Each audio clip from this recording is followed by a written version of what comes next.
নমস্কার, জয় হিন্দ বন্ধুরা। তোমাদের প্রত্যেককে ওয়েলকাম জানাই আরো একটি নতুন ভিডিওতে।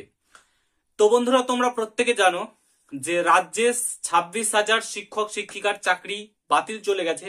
2016 সালের যে নিয়োগ প্রক্রিয়া ছিল এবং যে প্যানেলটা প্রকাশিত হয়েছে সেখানে সম্পূর্ণ 26,000 চাকরি সুপ্রিম কোর্ট বাতিল করে দিয়েছে। কেন বাতিল করে দিয়েছে? কারণ রাজ্য সরকার যারা দুর্নীতি করে ঘুষ দিয়ে টাকা পেয়েছে তাদের তালিকা সুপ্রিম কোর্টে জমা দেয়নি। সুপ্রিম কোর্ট চেয়েছিল, কলকাতা হাইকোর্টে চেয়েছিল, বাট রাজ্য সরকার দেয়নি। তো সুপ্রিম কোর্টের কাছে কোনো কিছু করারই ছিল না, তার জন্য পুরো প্যানেলই বাতিল করে দিয়েছে। যারা যোগ্য এবং যারা অযোগ্য সম্পূর্ণ তাদের প্রত্যেককে বাতিল করে দিয়েছিল। যারা অ্যাকচুয়ালি যোগ্য তাদের জন্য খুবই খারাপ লাগছে সত্যি কথা বলতে। তো এই চাকরিটা বাতিল হওয়ার পর একটা জিনিস প্রচুর পরিমাণে সার্কুলেট হচ্ছে, সেটা হচ্ছে এবার সিভিক পুলিশের চাকরি নাকি যেতে চলেছে। 26,000 শিক্ষক শিক্ষিকা বাতিলের পর সিভিক পুলিশের চাকরি নাকি বাতিল হতে চলেছে। কারণ সিভিক পুলিশে কিভাবে নিয়োগ করা হয়েছিল আমরা প্রত্যেকে জানি, ঠিক আছে? সিভিক পুলিশ কিভাবে নিয়োগ করেছিল রাজ্য সরকার, কিভাবে নিয়োগ প্রক্রিয়া হয়েছিল সম্পূর্ণটাই আমরা জানি।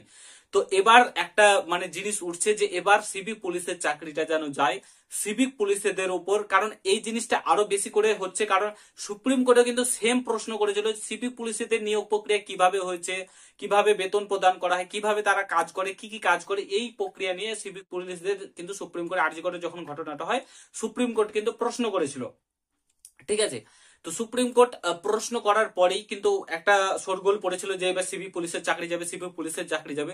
তো তারপর থেকে কিন্তু একটা জিনিস হচ্ছে, এবার 26,000 চাকরি যাওয়ার পর সিভিক পুলিশেও যেহেতু প্রচুর দুর্নীতি করে চাকরি হয়েছে, আমরা জানি কিভাবে নিয়োগ প্রক্রিয়া হয়েছে, নেতাদের হাত ধরে এই ধরে অনেকেরই চাকরি হয়েছে, অনেকের বলতে বেশিরভাগটাই কিন্তু চাকরি হয়েছে, ঠিক আছে? 80% চাকরি নেতাদের হাত ধরেই হয়েছে সিভিকদের।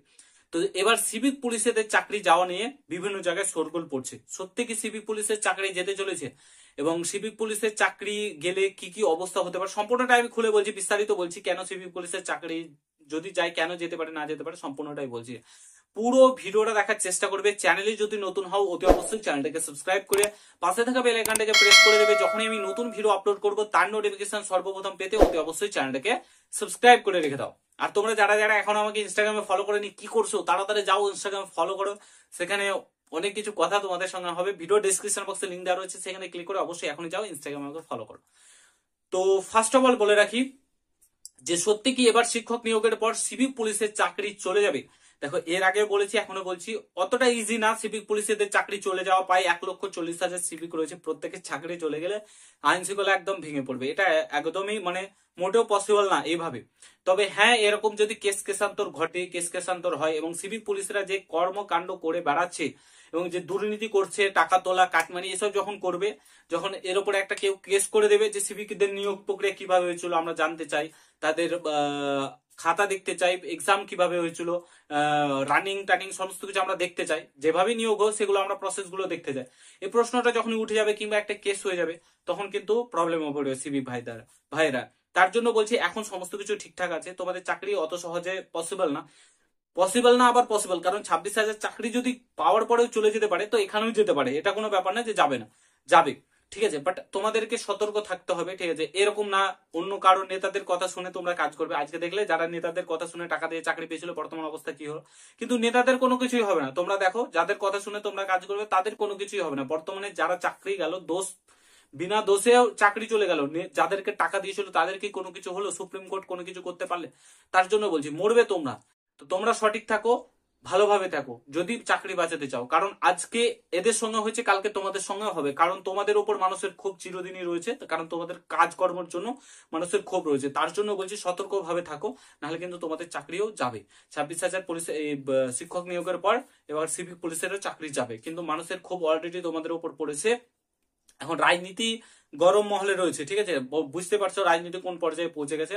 তো কোথা থেকে কি হয়ে যা বলার কিছু নেই, তার জন্য বলছি সতর্ক থাকো। আমি তবে একটা কথা এটা নিশ্চিত থাকতে পারো, অত সহজে তোমাদের চাকরি যাওয়াটা পসিবল না, ঠিক আছে? তো আশা করি বুঝতে পারছো। যদি ভিডিওটা ভালো লাগে প্রত্যেকে সতর্ক থাকো, এটাই বলবো। ভালোভাবে ফ্যামিলির সাথে থাকো, ভালো কাজ করো, এটাই বলবো। মানুষকে মানে মানুষের সাথে খারাপ ব্যবহার করো না, ভালোভাবে ব্যবহার করো, ভালোভাবে চলো। তো এই ছিল মোটামুটি ভিডিওটা যদি ভালো লাগে প্রত্যেকের সঙ্গে শেয়ার করো। চ্যানেলে নতুন হলে অবশ্যই সাবস্ক্রাইব করে যাও। দেখা হচ্ছে নতুন ভিডিওর সঙ্গে। ভালো থেকো, সুস্থ থেকো। গুড বাই, জয় হিন্দ, বন্দে মাতরম।